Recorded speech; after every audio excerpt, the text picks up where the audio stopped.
Welcome to Unicorns in the Kitchen. Today I'm going to show you how to make my favorite fattoush salad. It's one of the best. In a large bowl, mix some olive oil, lemon juice, and pomegranate molasses, which you can get from Middle Eastern stores or online. And then add some salt, some pepper, and some sumac. And mix everything together. This is going to be your base, and when you make it in the bowl before adding the vegetables, you'll make sure that the dressing is gonna get mixed with everything so well, and every little bit of vegetable is gonna have that nice tangy flavor. Now cut your cucumbers, as you can see on the screen, into small bits and add them to the dressing.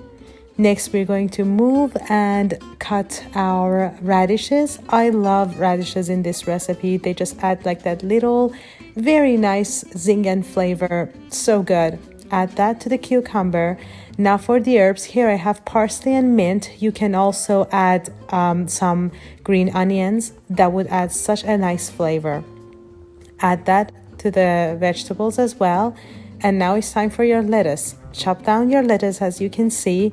Add that to your veggies. And now we go for our tomatoes. I use Roma tomatoes here. I used only one for one head of lettuce. You can definitely use more if you want. And if your tomato is too seedy, just take the seeds out and simply add that to your vegetables as well. This salad is so simple, yet it's so delicious. Everyone loves it. Even people who are not into salads, they love this one. Next, add some chopped red pepper. This is optional, but it's so good. Red onion as well.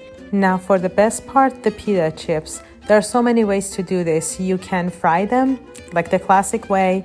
You can put them under the broiler or bake them in the oven, or simply put them in the microwave. And that's what I did. I just put them in the microwave for about a minute and they came out very well toasted, as you can see. Pretty crispy and pretty easy.